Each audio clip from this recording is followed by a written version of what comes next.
नमस्कार, इस खास पेशकश में आप सभी का स्वागत है। आपके साथ हूं मैं नेहा बाथम। कोरोना वायरस का दिल से जुड़े कॉम्प्लिकेशंस में कितना अहम और बड़ा रोल है, आज इस खास पेशकश में इस पर बात करेंगे। क्या कोरोना दिल को बीमार कर रहा है? क्या जिन्हें दिल की कोई बीमारी नहीं है वो भी कोरोना संक्रमित होने के बाद दिल के रोगी हो सकते हैं? और सबसे बड़ी बात कि क्या कोरोना से उबरने के बाद भी हार्ट अटैक का खतरा मंडराता रहता है? हाल ही में कोरोना मरीजों के हार्ट अटैक के कई मामले सामने आने के बाद हर किसी के जहन में यही सवाल है। इन तमाम सवालों पर हम हमारे मेडिकल एक्सपर्ट से चर्चा करेंगे, लेकिन शुरुआत करते हैं इस रिपोर्ट के साथ।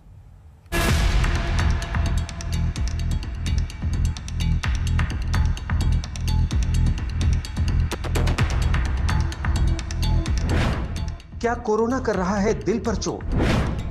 क्या कोरोना से हो रहे हैं हार्ट फेल? क्या है कोरोना का दिल का मामला?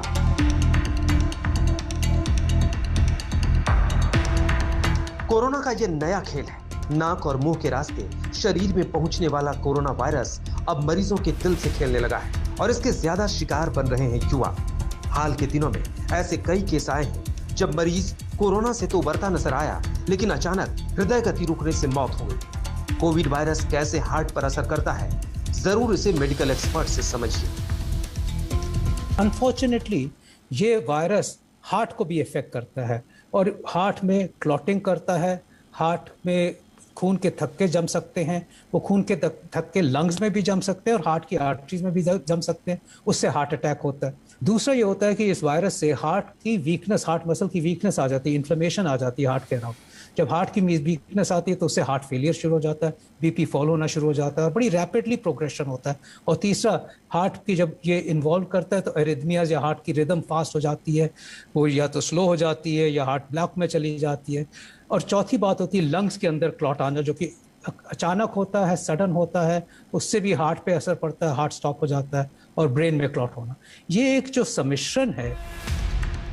पिछले साल भर से कोरोना मामलों को ट्रैक कर रहे डॉक्टरों का मानना है कि पिछली लहर के मुकाबले इस बार दिल की समस्या ज्यादा देखने को आई है। पिछली बार 10 से 15% मरीजों में ही पोस्ट कोविड हार्ट अटैक के केस देखे गए थे। अब इस टाइम हमने क्या देखा है कि कितने युवा जो, क्योंकि हमारे को रेफर भी होते हैं बाहर से, हमारे अपने भी पेशेंट्स हैं, कि उनके ऊपर जो इन्फ्लेमेशन हुआ वो इतना भयंकर था कि हार्ट के ऊपर भी बहुत सीवियर इफेक्ट पड़ा इस इन्फ्लेमेशन से, जिसको मायोकार्डाइटिस कहते हैं। और हार्ट की पंपिंग जो है कई लोगों में 20-25% तक आ गई और सडनली वो फ्लैश पल्मोनरी एडीमा, जिसमें लंग्स के अंदर पानी भर जाता है, वो फ्लैश पल्मोनरी एडीमा हुआ। इमीडिएटली उनको वेंटिलेटर पे जाना पड़ रहा है और कई लोगों की जान चली गई इसी प्रोसेस में। तो ये बहुत ही चिंताजनक बात है कि क्यों ऐसा हो रहा है। एक्सपर्ट्स के मुताबिक कोरोना के संक्रमण से दिल की मांसपेशियां कमजोर पड़ने लगती हैं। इससे धड़कन की गति प्रभावित होती है और ब्लड क्लॉटिंग की समस्या असामान्य रूप से उत्पन्न होने लगती है। सवाल ये है कि कितना बड़ा है ये खतरा? कैसे बच सकते हैं इस खतरे से हम? बने रहिए हमारे साथ। आपके हर सवाल का जवाब देने के लिए आज तक पर मौजूद है मेडिकल एक्सपर्ट। आज तक ब्यूरो। तो सभी मेडिकल एक्सपर्ट इस वक्त चर्चा के लिए हमारे साथ जुड़ गए। उनका तारुफ आपसे करा देते हैं। हमारे साथ डॉक्टर भरत गोपाल जी हैं, senior consultant pulmonologist, Fortis hospital. Doctor Ajay Kaul हैं, cardiac surgeon, chairman BKL super speciality hospital. Doctor Manoj Kumar जो कि कार्डियोलॉजिस्ट हैं मैक्स हॉस्पिटल में, और साथ ही डॉक्टर संदीप वोहरा जी जो कि साइकेट्रिस्ट हैं। आप सभी का सर बहुत बहुत स्वागत है आज तक पर। सबसे पहले डॉक्टर साहब, अजय जी आपका रुख करते हुए, 3 स्टेजेस में हम बांट देते हैं और इस वायरस को बेहतर तरीके से समझने के लिए और इसके ब्रेकडाउन के लिए इन 3 स्टेजेस में मैंने दरअसल इस चर्चा को बांटा है। पहला स्टेज है जो बचाव की स्टेज है, उस पर काफी चर्चा हो चुकी है कि कैसे हम इस वायरस से बचें, कैसे रोकथाम की जाए। सेकेंड स्टेज यानी कि ट्रीटमेंट, जब आप एक बार पॉजिटिव हो जाते हैं या तो होम आइसोलेशन के जरिए या फिर अस्पताल में भर्ती होकर आप ट्रीटमेंट करते हैं, वो डॉक्टर्स के हाथ में होता है और कुछ हद तक कई पॉइंट सामने रखे गए हैं कि कैसे आप ट्रीटमेंट करें। लेकिन थर्ड स्टेज यानी कि रिकवरी स्टेज, उस पर यह चर्चा फोकस्ड रहेगी, क्योंकि हम ये जानना चाहते हैं कि जो लोग घर में ट्रीट हो रहे हैं या फिर अस्पताल में हैं और आरटीपीसीआर रिपोर्ट उनकी नेगेटिव आ चुकी है। इस रिपोर्ट के नेगेटिव आने के बावजूद भी क्या सावधानी बरतनी चाहिए?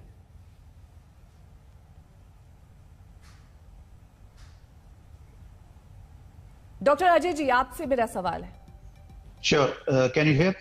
जी हाँ, देखिए, पहला चीज हमें ये समझना है, this is different from the routine virus, जिसमें कि पहले इतनी इन्फ्लेमेशन वगैरह नहीं होती थी, लेकिन अब जो है नया स्ट्रेन वायरस का है, it is affecting A severe, जिसको हम कहते हैं इन्फ्लेमेटरी स्टॉर्म, जिसकी वजह से हार्ट अफेक्ट होता है, and it is very well known that it affects heart. Now let me divide this talk into two categories. One is those जिनकी की हार्ट की अंडरलाइंग प्रॉब्लम है।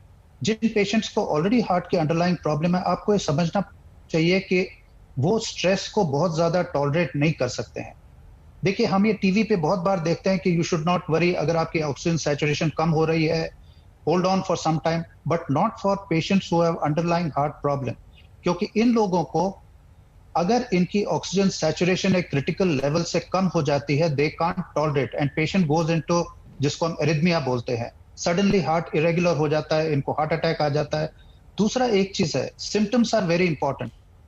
कुछ पेशेंट्स ऐसे हैं जिनको कि कोई हार्ट का प्रॉब्लम नहीं है, उनको कोई प्रॉब्लम नहीं है, लेकिन जो इन्फ्लेमेशन होता है, जिसको हम कहते हैं साइटोकाइन स्टॉर्म, जिसकी वजह से हार्ट सडनली इन्फ्लेम हो जाता है और मायोकार्डाइटिस हो जाता है, इसमें एरिथमिया के चांसेस बढ़ जाते हैं, इसमें हार्ट फेलियर के चांसेस बढ़ जाते हैं, और ये वो पेशेंट्स होते हैं जो कि घर में ट्रीट नहीं हो सकते हैं।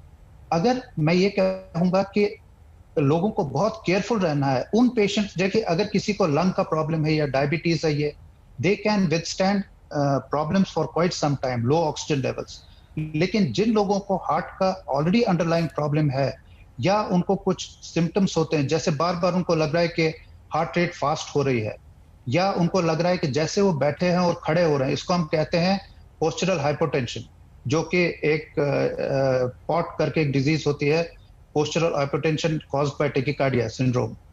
इन पेशेंट्स को अगर चक्कर आ रहा है, चेस्ट में पेन हो रहा है, they should immediately go and seek, immediately hospitals के तरफ जाना चाहिए, क्योंकि आजकल प्रॉब्लम ये है, आप ये बोल सकते हैं कि अपने घर में इलाज करवाइए, लेकिन जब आप हॉस्पिटल्स जाना चाहें और आप बेड देखना चाहें या ऑक्सीजन लेना चाहें, वो तो मिलता नहीं है।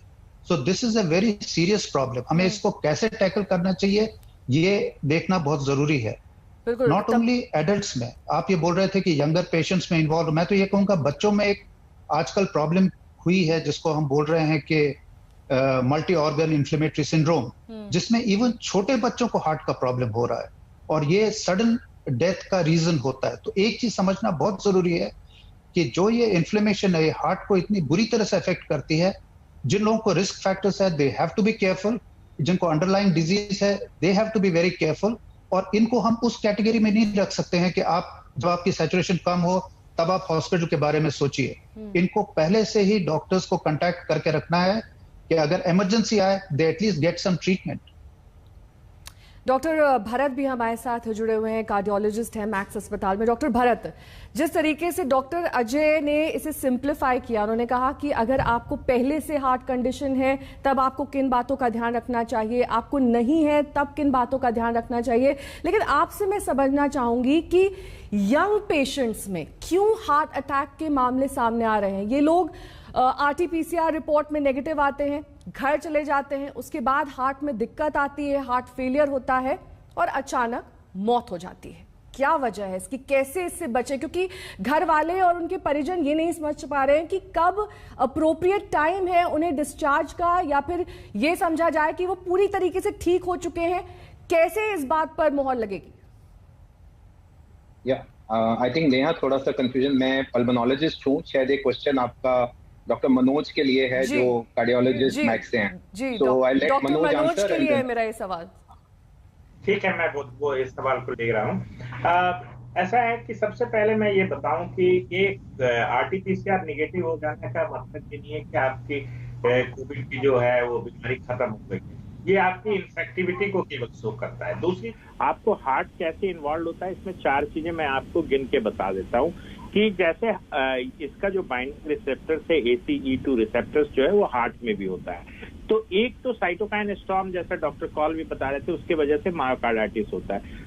दूसरी चीज है कि जैसे जो हृदय की धमनियां होती है, जिनको हम लोग कॉरोनरी आर्टरीज बोलते हैं, उसकी लाइनिंग भी जो होती है वो भी ACE2 रिसेप्टर्स होती है, तो वहां पे ये काम करके इस लाइनिंग को ब्रेक कर देता है, और ये इंडोथेलियल लाइनिंग बोलते हैं इसको। ये बहुत इंपॉर्टेंट है कि आपके नसों में खून का थक्का न जमे, तो इस इरोजन की वजह से आपके नसों में थक्का बनता है, तो इससे हार्ट अटैक की संभावना बढ़ जाती है, हार्ट अटैक या एक्यूट कॉर्नरी सिंड्रोम। तीसरी चीजें, जानलेवा जो हार्ट की जो रिदम है वो खराब हो जाती है, जानलेवा रिदम डेवलप होती है, जिसको मैलिग्नेंट एरिथमिया कहते हैं, ये बहुत कॉमन है। चौथी चीज जो इम्पोर्टेंट है कि हार्ट फेलियर, क्योंकि ओवरऑल हार्ट का फंक्शन जो है वो कम हो जाता है। तो इस तरह की 4 चीजें हमें कोविड-19 में देखने को मिल रही है। खास करके इस नए स्ट्रेन में देखा जा रहा है कि ये कोगुलेबिलिटी जो है, जो थक्के बनने की प्रक्रिया है, वो बहुत ज्यादा हो रही है, चाहे हार्ट में हो चाहे लंग्स में हो। तो जब ये कॉर्नरी आर्टरीज में होता है तो हार्ट अटैक होता है। ऐसे में मैं कहूंगा कि बहुत बार ऐसा होता है कि लोग एंटीकोगुलेंट पे नहीं होते हैं या सिम्टम्स इग्नोर कर दिए जाते हैं। जैसे चेस्ट डिस्कम्फर्ट अगर आपको कोविड के दौरान होता है, वो 5वां दिन हो 7वां दिन हो, तो ये क्योंकि आप देखिएगा अगर इसमें है कि 65% पेशेंट जो क्रिटिकली होते हैं, मायोकार्डियल जो कार्डियक मार्कर्स होता है, जिसको हम लोग मेडिकल में ट्रोपोनिन आई बोलते हैं, वो बढ़ा मिलता है। तो इसका मतलब some sort of cardiac injury या हार्ट की इंजरी तो हर पेशेंट्स में होती है, माइल्ड केसेस में कम होती है, अराउंड 12 से 14, सीवियर केसेज है उसमें 60% होती है। तो अब ऐसा है कि इसमें अगर आपको चेस्ट में रेट्रोस्टर्नल कोई भी पेन जो जॉ में, तो इसको इग्नोर नहीं करना है, क्योंकि इस बार हम देख रहे हैं पिछले 3 दिनों में मैंने 4 हार्ट अटैक किए, इसमें से 3 कोविड पॉजिटिव, तो कोई कोविड के लक्षण कवर कर चुके थे महीने से। इसका मतलब ये जो कोगुलेबिलिटी है, हाइपर कोगुलेबिलिटी, और ये जो इंजुरी जो डेवलप होती है ब्लड वेसल्स के लाइनिंग में, ये बहुत दिन तक परसिस्ट करती है। तो एंटीकोगुलेंट्स का कोर्स थोड़ा लंबा रखना पड़ता है। दूसरी चीज है कि अर्ली इसमें इंटरवेंशन की जरूरत है। किसी को छाती में दर्द हो रहा है तो उसको ऐसे मत समझिए कि दवा खाने की वजह से, क्योंकि बहुत सारी चीजें हैं जो दवाइयों की वजह से भी, जैसे स्टेरॉइड्स वगैरह देते हैं, उसके वजह से रिफ्लक्स एसोफेजाइटिस हो जाती है या गैस्ट्राइटिस हो जाता है, स्टोमक में छीलन होती है, उससे भी नॉन स्पेसिफिक चेस्ट पेन होते हैं। बट मुझे लगता है कि हर पेशेंट जिसको रेट्रोस्टर्नल छाती के बीचों बीच चेस्ट पेन हो रहा है, दोनों आर्म्स में जा रहा है, उनको अपना ECG कराना चाहिए। और ECG के तुरंत उपरांत अगर शंका लगती है, क्योंकि बहुत बार ऐसा होता है कि फर्स्ट फ्यू आवर्स में ECG नॉर्मल भी आती है, तो उनका इकोकार्डियोग्राफी करके देखना चाहिए। क्योंकि एक और चीज है जिसको स्ट्रेस कार्डियोमायोपैथी बोलते हैं, जिसमें कि नसें ब्लॉक नहीं होती है, बट हार्ट का फंक्शन, ग्लोबल फंक्शन, जो हार्ट की पंपिंग कैपेसिटी होती है वो कम हो जाती है, जिसको स्ट्रेस कार्डियोमायोपैथी या टाकासुबो कार्डियोमायोपैथी। ठीक है, लौटूंगी मैं आपके पास। डॉक्टर भरत का भी रुख कर लेते हैं। डॉक्टर भरत, आपसे समझना चाहेंगे ऑक्सीजन कॉन्सेंट्रेटर, जिसकी इस वक्त भारी डिमांड है, और हमने देखा है कि कैसे लोग इस वक्त जूझ रहे हैं एक ऑक्सीजन कॉन्सेंट्रेटर के लिए। किन लोगों के लिए आप रेकमेंड करेंगे पोस्ट रिकवरी घर में एज स्टैंड बाय रहे? कौन से वो पेशेंट्स हैं जिन्हें इनकी जरूरत पड़ सकती है? और साथ ही एक और चीज पर मैं आपसे जानकारी लेना चाहूंगी कि अगर चेस्ट डिस्कम्फर्ट है, कैसे डिसाइफर करें आप ये कि ये हार्ट रिलेटेड है या लंग रिलेटेड है? आपने काफी अच्छे सवाल पूछे और ये अलग अलग से इनका धीरे से जवाब देना पड़ेगा। देखिए, हम अब ये पिछले 1-1.5 साल में ये जान गए हैं कि कोविड एक तो सिर्फ लंग्स की बीमारी नहीं है, ये मोर और लेस पूरे बॉडी को इन्वॉल्व करती है। जैसे हमारे सहयोगियों ने बताया, हार्ट को, और हार्ट ही नहीं, पूरे ये शरीर की ही बीमारी है। Lot of neurological problems are also occurring and there is something called as long covid, यानी कि कुछ कोविड के पेशेंट्स रिकवरी के दौरान 2 महीने 3 महीने तक भी कुछ ना कुछ सिम्टम्स के साथ वापस आते रहते हैं, कुछ ना कुछ कॉम्प्लिकेशंस के साथ वापस आते रहते हैं। यही नहीं, ये एक इम्पॉर्टेंट चीज ये है कि हमें विजिलेंट रहना है, हमें सोचना है कि बाद में प्रॉब्लम हो सकती है। बहुत बार हमने देखा है जैसे ही 14, 15, 16 दिन होते हैं, पेशेंट्स फॉलोअप बंद कर देते हैं, पेशेंट्स बिल्कुल बेफिक्र हो जाते हैं कि हमारा कोविड खत्म हो गया। तो ऐसा नहीं है, जैसे डॉक्टर मनोज बता रहे, डॉक्टर कॉल बता रहे, बहुत बार रिकवरी पीरियड में भी, क्योंकि ये क्लॉट बनने की जो टेंडेंसी है वो आगे भी रह सकती है, तो हाई रिस्क इंडिविजुअल्स अलग अलग प्रॉब्लम से आ सकते हैं। जैसे आपने चेस्ट डिस्कम्फर्ट बोला, ये हार्ट अटैक ही नहीं, कभी कभी लंग्स का जो अटैक, जिसको हम पल्मोनरी एम्बोलिज्म कहता है, उसके साथ भी पेशेंट वापस आता है चेस्ट पेन के साथ। तो ये हमें उनको बताना पड़ेगा कि अगर आपको चेस्ट पेन हो रहा है तो तो आपको अपने डॉक्टर से सलाह लेनी है और अप्रोप्रिएट टेस्टिंग करानी है, उसको नजरअंदाज नहीं करना। दूसरी चीज आपने पूछी कि ऑक्सीजन कॉन्सेंट्रेटर्स, देखिए ऑक्सीजन कॉन्सेंट्रेटर्स आज की डेट में तो आपको पता ही है कि कितनी मुश्किल से ऑक्सीजन का इंतजाम हो रहा है, पर पोस्ट कोविड में जहां हम पेशेंट्स को डिस्चार्ज कर रहे हैं, क्योंकि हमारे पास बेड्स बहुत नहीं है, लो फ्लो ऑक्सीजन पे 1, 2, 3 लीटर पे, उन लोगों को तो ऑक्सीजन कॉन्सेंट्रेटर इंतजाम करके ही हम भेजते हैं, क्योंकि उनको ऑक्सीजन हो सकता है कुछ टाइम तक, कभी कभी 4 से 6 हफ्ते एक्स्ट्रा जरूरत पड़ती है जब तक रिकवरी पूरी नहीं होती। अच्छी चीज ये है कि कुछ दवाइयां हैं, कुछ रिहैबिलिटेशन मैनूवर्स हैं, फिजियोथेरेपी हैं, ब्रीदिंग एक्सरसाइजेस हैं। पिछले साल तो जो कोविड आया था, मैक्सिमम नंबर ऑफ पेशेंट्स जो ऑक्सीजन पे घर गए थे वो धीरे धीरे रिकवर कर गए थे। तो ये एक अच्छी चीज थी कि उस टाइम पे हमें पता नहीं था कि ये पेशेंट रिकवर करेंगे या नहीं करेंगे जब हमने उनको ऑक्सीजन पे भेजा, पर 2 से 3 महीने 4 महीने में majority of patients actually recovered. तो ये चीज जाननी जरूरी है, क्योंकि हमें बहुत भय होता है जब हम अपने रिश्तेदारों को घर लेके जाते हैं कि ऑक्सीजन पे घर जा रहा है, ऑक्सीजन क्या होगा आगे। जरूर हमें ध्यान रखना है, पर हमें ये भी साथ में जानना है कि मोस्टली पेशेंट्स रिकवर कर जाते हैं।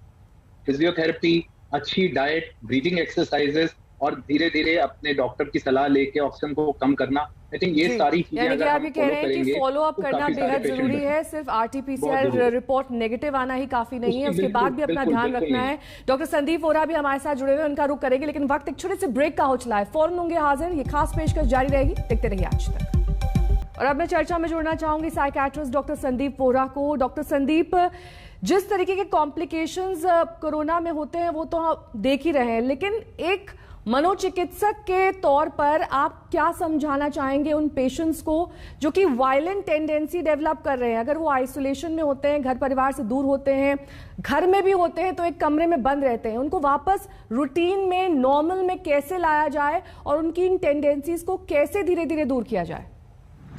देखिए, जहां तक नेहा जी आपने बोला वायलेंट टेंडेंसीज, तो जहां पर बहुत ज्यादा इस तरह की कोई दिक्कत है जिसमें कोई भी पेशेंट जिसका इलाज चल रहा है आइसोलेशन में और वो तोड़फोड़ कर रहा है, तो डेफिनेटली इमीडिएटली उसको साइकेट्रिक हेल्प की जरूरत है, जो कि उसके वेलविशर्स या उसके साथ जो भी केयर टेकर्स हैं वो ऑनलाइन माध्यम से, टेली साइकेट्री के माध्यम से साइकेट्रिस्ट को कंसल्ट कर सकते हैं। बट अधिकतर क्या हो रहा है कि आइसोलेशन के टाइम पर आप बहुत ज्यादा, क्योंकि आप बाकियों से कट ऑफ है, तो आप अपने आप को, आप डिप्रेशन में जा रहे हैं, आपके अंदर एंजाइटी हो रही है या आपके अंदर स्लीप प्रॉब्लम हो रही है, ये कॉमनेस्ट चीजें हैं। तो मेरा सुझाव उन सब लोगों के लिए है, पहली बात कि आप रेगुलर कांटेक्ट में अपने डॉक्टर के साथ रहेंगे, ऑफ कोर्स चाहे वो ऑनलाइन मैकेनिज्म से जैसे भी, तो एक तरफ आपका इलाज पूरी तरीके से चलना चाहिए जैसे आपके डॉक्टर बताएं। दूसरा, आपको अपने आप को सोशली डिस्कनेक्ट नहीं करना है, क्योंकि ऑनलाइन माध्यम से आप हर एक के साथ कनेक्ट हो सकते हैं। आप आइसोलेटेड हैं, बट आप किसी भी तरीके से अपने मोबाइल के जरिए से अपने सारे वेलविशर्स, आपके रिलेटिव फ्रेंड से कांटेक्ट में रह सकते हैं, अपने दिल की बात कर सकते हैं।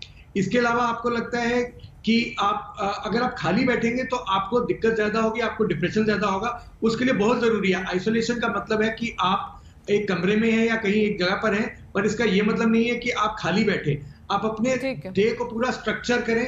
आप सुबह उठें तो समझें कि मेरे को क्या क्या करना है। अब जब करने की बात आती है उसके अंदर, जब आप क्लियर होंगे कि मेरे को कुछ समय के लिए एक चीज करनी है, कुछ समय के लिए दूसरी चीज करनी है, जैसे आप अपने अटेंशन को जिस तरीके से डाइवर्ट कर सकते हैं, चाहे वो बुक्स के रीडिंग के माध्यम में हो सकता है, क्या वो इसके अलावा आपको लगता है कोई भी ऐसी चीज है कोई जिससे आप अटेंशन डाइवर्ट कर सकते हैं, किसी ऑनलाइन के किसी कोर्स के माध्यम से, जो आपका ब्रेन आपको अलाउ करे। ठीक है, देखिए लौटूंगी मैं आपके पास, क्योंकि बेहद सरल और काफी आसान से शब्दों में यहाँ पर हमारा पैनल ये समझाने की कोशिश कर रहा है कि किन बातों का खास ख्याल रखें ताकि आप और आपके परिजन कोविड के इस मुश्किल दौर में भी सुरक्षित रह सके। वक्त एक ब्रेक का हो चला है, देखते रहिए आज तक। ब्रेक के बाद एक बार फिर आप सभी का स्वागत है हमारी इस खास पेशकश में। देश के सबसे बड़े अस्पताल एम्स के डायरेक्टर रणदीप गुलेरिया ने भी तीसरी लहर को लेकर फिक्र जाहिर की है। देश पहली लहर झेल चुका है, दूसरी लहर से जूझ रहा है, तीसरी लहर में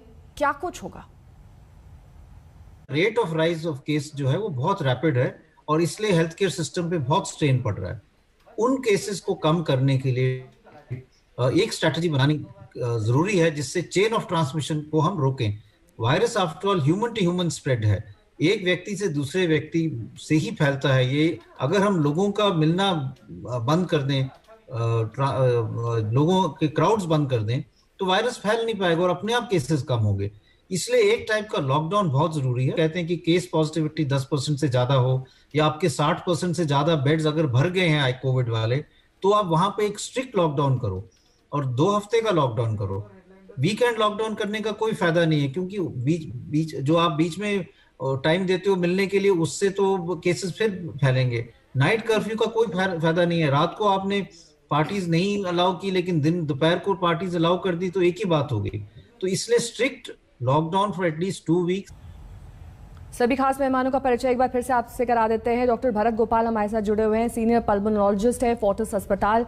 साथ ही हमारे साथ जुड़े हुए हैं डॉक्टर अजय कौल, कार्डियोलॉजिस्ट हैं BLK super speciality hospital. Doctor Manoj Kumar, cardiologist, senior director और हेड कार्डियोलॉजी मैक्स अस्पताल। और डॉक्टर संदीप वोरा, साइकेट्रिस्ट हैं। सबसे पहले डॉक्टर अजय, आपका रुख करते हुए, क्योंकि लगातार ये कहा जा रहा है कि ये वायरस म्यूटेट हो रहा है, इसका फॉर्म बदल रहा है, इसके लक्षण बदल रहे हैं, तभी हम दूसरी लहर में जो चीजें अपने इर्द गिर्द देख रहे हैं उसकी तैयारी कहीं ना कहीं मिसिंग है, ये सब हम जानते हैं।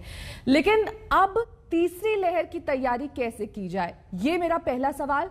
दूसरा सवाल आपसे ये कि आजकल हर पेशेंट के जो रेकमेंडेशन होती है डॉक्टर की, उसमें रेमडेसिविर की डोज ली जाती है। रेमडेसिविर लेने के वक्त किस तरह की सावधानियां बरतनी होती हैं, किसे रेमडेसिविर दिया जाता है, किसे नहीं दिया जाता है, और साथ ही जिस तरीके से रेमडेसिविर की अब कालाबाजारी हो रही है, इसके ऑल्टरनेट भी सुझाए जाते हैं क्या? देखिए, एक चीज वी हैव टू अंडरस्टैंड। पहला, इस सेकेंड वेव से हम आगे निकलें तो हम थर्ड वेव की बात कर। We are so badly prepared for this second wave. अभी मुझे समझ में नहीं आ रहा है कि करना क्या चाहिए, क्योंकि ऑक्सीजन की एक्यूट शॉर्टेज है और ये थर्ड वेव कब आने वाली है, नोबडी नोज अबाउट इट। अब what I would say is, अभी हम थर्ड वेव की बात करते हैं। If we could predict the second wave in time, things would have been different. ये बहुत ईजी है और वॉइस है अब बोलना कि थर्ड वेव आने वाली है। Why could we not predict the second wave? और वो कब आने वाली है कोई नहीं बोल सकता है, वो कब आनी हो सकता नहीं आए, who knows about it? तो पहले मिस्टेक ये है कि we were not prepared for the second wave. अब ये है कि let us solve this problem just now instead of talking about the third wave. Why can't we concentrate? Have we dealt with the problem? Oxygen नहीं है, beds नहीं है, कुछ भी नहीं है, what are we talking about? Doctors acute shortage में है, पूरा हॉस्पिटल में पूरे कंट्री में क्राइसिस है।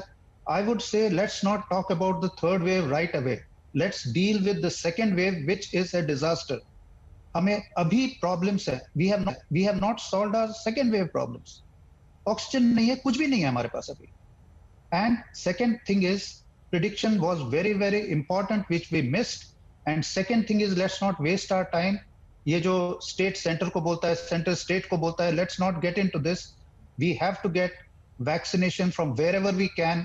ऑक्सीजन, बल्कि वी हैव टू अंडरस्टैंड। देखिए, एक चीज है, if we need strong administration at this time to deal with this crisis, and let me tell you categorically, अगर हम सेकेंड वेव को अच्छी तरह से डील करते हैं, बहुत कम चांसेस हैं थर्ड वेव आने के। सेकेंड वेव क्यों आया?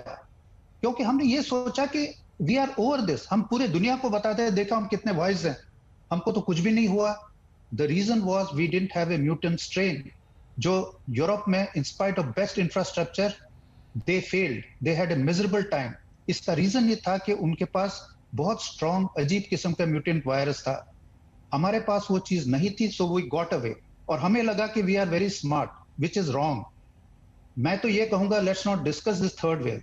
अगर हम इस सेकेंड वेव को अच्छी तरह से कंट्रोल करते हैं एंड कीप, और जितनी तैयारी हमने अभी करके रखी होती, we wouldn't have had this disaster. तो this is the first thing. But second thing is, we have to be prepared for long term. जैसे हम पहले बात कर रहे थे about long term problems of our patients, we have to be prepared. There will be a flood of patients with heart failure coming to us post this COVID problem. तो मेरा तो ये कहना है कि प्रेडिक्शन पे what to do for a third wave, let's first solve the problem of second wave, और वो हम कर नहीं रहे हैं। We need a strong administration who can bring us out of this crisis.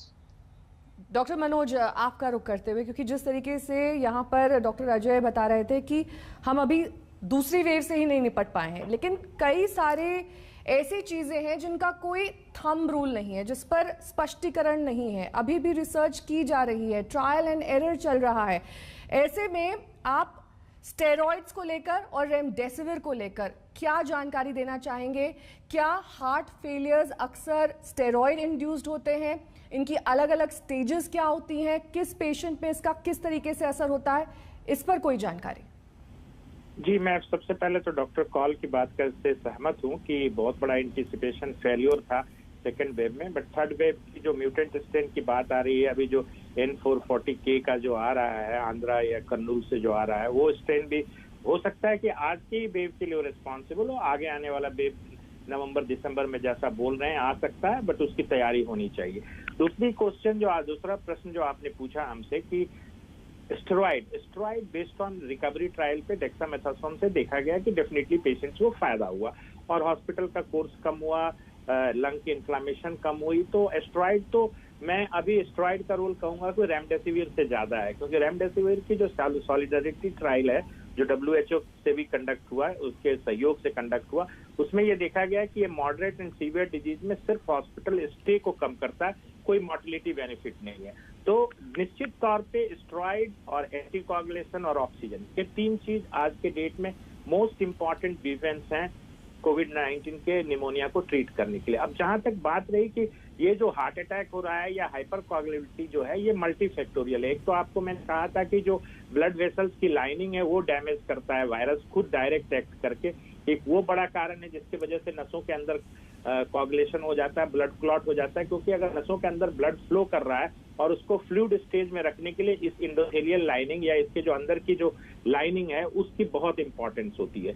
दूसरी इंपॉर्टेंट चीज है कि निश्चित तौर पे स्टेरॉइड्स का थोड़ा इफेक्ट तो होता है और इसकी वजह से आप देखते होंगे कि स्टेरॉइड्स के बाद, हार्ट अटैक के बाद स्टेरॉइड्स अगर आप लगातार लेते हैं तो उससे भी हीलिंग प्रोसेस है, जो मायोकार्डियम या जो हार्ट मसल्स जो डैमेज होती है उसकी हीलिंग या उसकी फाइब्रोसिस भी अफेक्टेड होती है। तो स्टेरॉइड्स एक रोल प्ले करता है, बट इसमें सबसे इंपॉर्टेंट रोल जो आर्टेरियल मतलब कि धमनियों के अंदर और वेनस जो कोगुलेशन जो है या क्लॉट बनने की जो है, ये डिजीज से रिलेटेड है और ये साइटोकाइन स्टॉर्म से रिलेटेड है। और खास करके जिन लोगों का, जैसे एक मार्कर्स की बात करता हूँ, डी डाइमर अगर 5000 नैनोग्राम पर ml से ज्यादा है, तो ऐसे लोगों को लॉन्ग टर्म 28 दिन तक कोगुलेशन के लिए कुछ ना कुछ करना होगा या एंटी कोगुलेशन लेना होगा, क्योंकि इनको long term heart attack, pulmonary embolism, deep vein thrombosis, पैर के वेन में जो क्लॉट बनता है उसको डीप वेन थ्रोम्बोसिस बोलते हैं, उन सब चीजों की होने की संभावना बहुत ज्यादा रहती है। और इसलिए मैं कहूंगा कि जिन लोगों को कोगुलेशन का जो पैरामीटर्स है वो ड्यूरिंग कोविड या हॉस्पिटलाइजेशन में बढ़ा हुआ है, उनको 28 दिन तक अगर आप एंटी कोगुलेशन इंजेक्टेबल जो हैप्रिन होता है, लो मॉलिक्यूलर वेट हैप्रिन वगैरह जो देते हैं, उससे 20% मोर्टिलिटी कम होती है। तो निश्चित तौर पे एंटी कोगुलेशन या ब्लड थक्का को जमने से रोकने वाली दवा का डेक्सामेथासोन या स्टेरॉइड का डेफिनेट रोल है। और जो हार्ट अटैक होता है कोगुलेशन के डिसऑर्डर की वजह से होता है, हार्ट में वर्क की वजह से मिसमैच होती है सप्लाई और डिमांड की, और सबसे इम्पोर्टेंट है कि हार्ट की धमनियों में क्लॉट बनना, जिसका मुख्य कारण है इंडोथेलियल इंजरी या लाइनिंग का डैमेज होना। डॉक्टर भरत गोपाल, आपको मैं इस चर्चा में शामिल करना चाहूंगी। डॉक्टर साहब, आपसे यही जानना चाहेंगे कि एक तो मैंने आपसे ऑक्सीजन कॉन्सेंट्रेटर पर डिस्कशन किया, 5 लीटर 10 लीटर कई तरीके के ऑप्शंस मार्केट में हैं, हमारे पेशेंट के लिए कौन सा उपयुक्त रहेगा ये कैसे तय करें? दूसरा सवाल आपसे मेरा ये कि जब आप HRCT कराते हैं, और कई रिनाउंड डॉक्टर्स ने कहा है कि ये काफी ज्यादा खतरनाक होता है, इसका रेडिएशन बहुत स्ट्रांग होता है, किन केसेस में HRCT कराना चाहिए, यानी कि वो CT स्कैन करें जिससे आपके लंग्स की कंडीशन पता चल सके, और किन केसेस में इससे बचना चाहिए? चलो, आई थिंक दो बहुत महत्वपूर्ण सवाल हैं। पहले CT स्कैन पे आते हैं, क्योंकि पिछले कुछ दिनों में स्पेशली डॉक्टर गुलेरिया की प्रेस कॉन्फ्रेंस के बाद इसके बारे में बहुत अलग अलग तरह के डिस्कशंस हो रहे हैं। आई थिंक लोगों ने ये बात नहीं समझी कि उनका मेन तात्पर्य क्या था। वो क्या रहा है कि लोग अपने आप CT स्कैन कराने के लिए अपनी लंग्स की कंडीशन देखने के लिए बिना किसी रीजन के CT स्कैन सेंटर्स को क्लॉग अप कर रहे हैं। उसके बाद आप ये मानिए कि इवन अर्ली स्टेज के अंदर अगर आप CT स्कैन कराते हैं तो जो उसमें लंग के रीजन या निमोनिया निकलता है वो जरूरी नहीं है कि वहां तक रहे, वो एक नेचुरल प्रोग्रेशन है डिजीज का। सो लोग उसको देख के और भयभीत हो जाते हैं, क्योंकि उसमें एक नंबर आता है जो कि एक मॉर्फोलॉजिकल नंबर है 5, 7, 8, उसको देख के फिर वो हॉस्पिटल भागने लगते हैं। ऑलरेडी हमारे हॉस्पिटल सिस्टम इतने ओवर स्ट्रेस्ड हैं, तो उन जो मेन मुद्दा था वो ये था कि कृपया करके खुद सीटी स्कैन ना कराएं। ये एक चीज है। कहाँ कराना है बड़ा क्लियर है। अगर आप आज की डेट में अगर आपका RT-PCR नेगेटिव आ रहा है और आपके सारे सिम्टम्स कोविड जैसे हैं, आपके घर में 3 लोगों को कोविड हुआ है, तो हम ये मान के चलेंगे कि ये आपको कोविड है और अब अलाउड है कि हम उस कोविड सस्पेक्ट को पूरा कोविड की तरह ट्रीट करें। अगर हम फिर भी कंफ्यूज हैं as a doctor, as a patient कि क्या हमें कोविड है कि नहीं, हमारा RT-PCR नेगेटिव है, हमारा RT-PCR की हमें डेट नहीं मिल पा रही है 3 दिन के तक, तो सीटी स्कैन एक इनडायरेक्ट एविडेंस होता है। स्पेशली सर्कमस्टेंसेस जहां इमरजेंसी सर्जरी करनी है, कोई इमरजेंसी प्रोसीजर करना है, हमारे पास रिजल्ट एकदम हाथ में नहीं है, तो ट्राइजिंग के लिए यूज होता है। तीसरी चीज है कि सीटी स्कैन और कहाँ कराएं। क्या उसके नंबर देख के हम ट्रीटमेंट कर सकते हैं? यूजुअली नो, क्योंकि उसका जो रिफ्लेक्शन है वो आपकी ऑक्सीजन सैचुरेशन पे, वो आपके ब्लड टेस्ट जैसे CRP, D डाइमर पे ऑटोमेटिकली रिफ्लेक्ट करेगा। तो अगर आप एक डॉक्टर की सलाह लेंगे तो वो बिना सीटी स्कैन के भी आपको ये बता देगा कि अब आपको कौन सी दवाई आगे चाहिए, एडमिशन चाहिए कि नहीं चाहिए। तो ये तो हुआ अक्यूट फेज का। जहां सीटी स्कैन की बहुत जरूरत आती है वो है जहां हमारे पेशेंट्स हॉस्पिटलाइज होके ऑक्सीजन पे डिपेंडेंट है और हमें ये देखना है कि क्यों ऑक्सीजन नहीं हट पा रही, कोई और डिजीज तो नहीं है, लंग फाइब्रोसिस की तरफ तो नहीं जा रहा, हीलिंग कैसे हो रही है, हमें आगे कुछ और। डॉक्टर संदीप को भी मैं लास्ट की कंक्लूडिंग रिमार्क्स में जोड़ना चाहूंगी। माफी के साथ डॉक्टर भरत आपको रोक रही हूँ, क्योंकि डॉक्टर संदीप के ये रिमार्क्स इसलिए भी अहम हो जाते हैं। डॉक्टर संदीप सिर्फ पेशेंट की मेंटल हेल्थ नहीं, जो लोग उससे जुड़े हुए हैं, उसके तीमारदार रिश्तेदार भी इस वक्त काफी स्ट्रेस्ड आउट हैं, क्योंकि कई बार पूरा का पूरा घर संक्रमित हो रहा है, आप पेशेंट की देखभाल में लग जाते हैं, काफी स्ट्रेस, कई तरीके डिसऑर्डर घर वालों में भी। जी बिल्कुल, इसके लिए बहुत जरूरी है समझना कि जो केयर टेकर्स है उनके ऊपर भी स्ट्रेस होता है, तो उनको पहले वो अपना ख्याल रखें, जो कोविड अप्रोप्रिएट बिहेवियर है वो खुद भी फॉलो करें। जैसा जो अगर उनके घर पे ट्रीटमेंट किसी का चल रहा है तो जो प्रिकॉशन देनी चाहिए अपने पेशेंट के साथ जो आइसोलेशन में है वो फॉलो करें। इसके अलावा सबसे ज्यादा जरूरी है कि आपको 24 घंटे कोरोना संबंधित न्यूज पर नहीं बैठना है। आपने हर वक्त व्हाट्सएप पे या बाकी चीजों के जरिए से सिर्फ कोरोना के बारे में ना पढ़ना है ना डिस्कस करना है, ये बहुत जरूरी है। ये ना ओवरलोड हो रहा है, इंफॉर्मेशन ओवरलोड हो रही है। इसके अलावा समझिए, अगर आपको अंदर से नेगेटिविटी आ रही है या आपको किसी की डेथ के बारे में सुन के उदासी आती है तो ये नेचुरल है, ये अबनॉर्मल नहीं है। पर किसी को लगता है कि दिक्कत बहुत ज्यादा बढ़ रही है, उसकी नींद टूट रही है, और या उसको बहुत ज्यादा 24 घंटे वो कोरोना के बारे में सोच रहा है, सोच रही है, और हर वक्त चेक कर रहा है कि कहीं उसको दिक्कत तो नहीं है, तो बेझिझक होके किसी भी मेंटल हेल्थ प्रोफेशनल को ऑनलाइन मैकेनिज्म से कंसल्ट कर ले। आप सभी खास मेहमानों को बहुत बहुत शुक्रिया, क्योंकि ये जानकारी बेहद अहम, हमारे दर्शकों के लिए भी खास तौर पर अपने स्वास्थ्य का ख्याल रखिए, अपने घर वालों के स्वास्थ्य का ख्याल रखिए और इस संक्रमण को मात देने के लिए एकजुट रहिए। वक्त एक ब्रेक का हो चला है, देखते रहिए आज तक। इस खास पेशकश मेरे साथ अभी के लिए बस इतना ही। देश और दुनिया की तमाम खबरों के लिए आप बने रहिए हमारे साथ, देखते रहिए आज तक।